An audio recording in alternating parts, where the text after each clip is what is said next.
Were you not scheduled to be in the Fast 9? It depends on who you ask. Well, I'm asking you, what'd you think going in with a great team that's had great success here, and the record shows that? Yeah, I mean, when we unloaded, I think we had such a good car. I knew that the speed was there. Just trying to get enough time with the way the weather was breaking and the way the tire allocation was going to work out. So obviously, I think the weather helped us a little bit. I think that, obviously if the weather was a little bit different, I think we could have probably had a little bit better car for qualifying. But I mean, both Panther cars with myself and JR with the National Guard car were quick all week. So I think we both had shots at getting in there, and we just missed a little bit with the gear and the weather. So Will's also dressed to roll here. Will got into the final 9. I know you're used to contending for a pole position. Just tell us about the day, the conditions, etc. Yeah, I mean, our car was solid all day. I mean, and I was pretty trimmed out, so I don't know what else I could have done. We just didn't have the speed, but we were happy to be on the second row.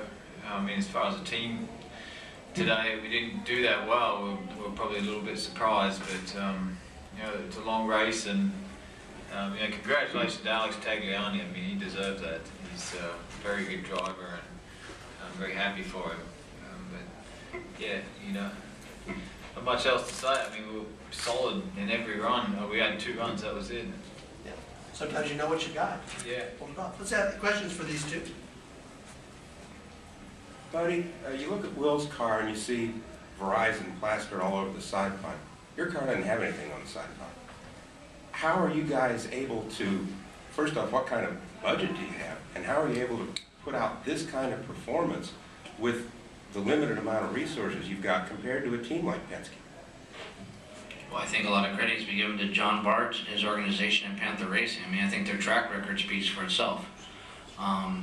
They finished second here the last 3 years. So I think with that, that's where really all the credit goes to. I don't know if I'd say they have limited resources. I mean, John's been doing this a long time, and I think that he decided that he wanted to run a second car, and that's really where the decision came down to. So, that's what John thought was best for the team, and that's where we're at right now. But limited resources, I don't think so. I mean, if you look at what Panther's done in the past, I mean, obviously, the bar gets set high with both Penske and Ganassi. That's where everybody looks at it. But as you can see, that I think that everybody's had these cars for so long, everybody's creeping up, and there's only so much you can keep going on the same car. So it's allowed everybody to catch up. So it's, we did it in 04 with Rahal, and we weren't one of the top teams. Sat on the pole and won. It's no different than what I did in 09. We won the 24 Hours of Daytona. Same thing, against the same kind of teams. So it can be done. You just have to put everything together and make it all happen. Very good. Other questions?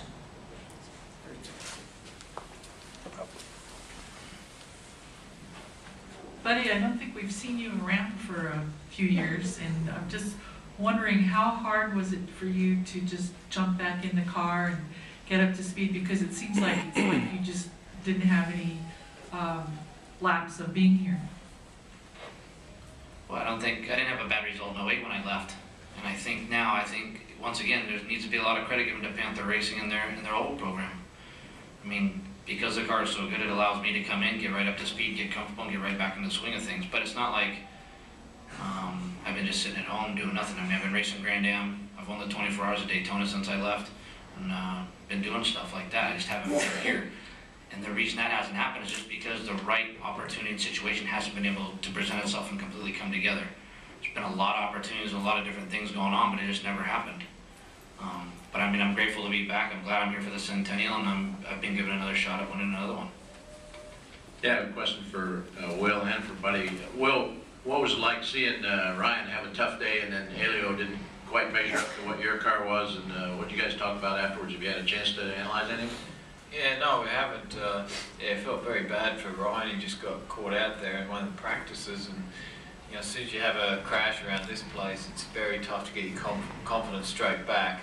And you're not in your primary car, you're in a T car, which is never quite as good. So, yeah, definitely a bad day for him. And Helio, I think if Helio had another run, chances are he might have made it in the top 9s. But I have to say, yeah, we were all probably caught a little bit unawares that competition was it become a lot tougher. So hoping our race cars are good.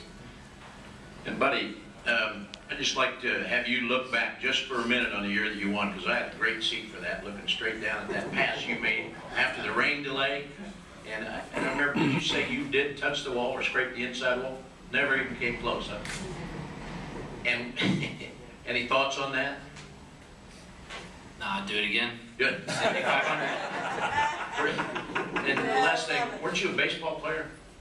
I did play ball, yes. Yeah, and how does it compare hitting a home run with winning the Indy 500? Do you see the size of me? Do you think I hit many home runs?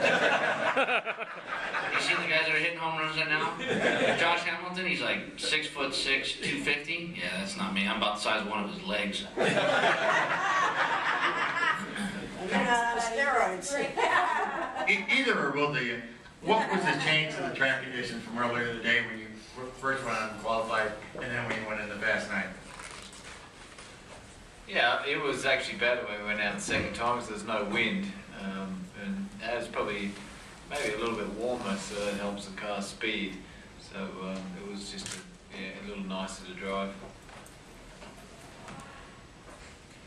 One of the other journalists told me that that 10 of the top 24 today were one-offs, basically non-series regulars. Are we going to be seeing a return to a day when people can? Yeah, that was you. Are we going to see a return when people are able to come and go between series? And the other question is, like I think we've kind of alluded to, how would one even get prepared? My understanding is to do this every week is the way to go, and to jump right in like you've done, Buddy, is just simply remarkable.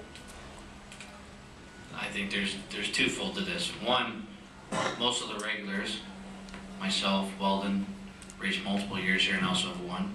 Townsend Bells ran here quite a bit. I know some of the other guys haven't done it as much.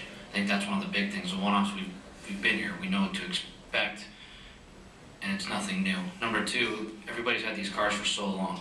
They've been the same car in the series, so for someone to leave and then try to come back is not a major difference. You're getting back in the same car.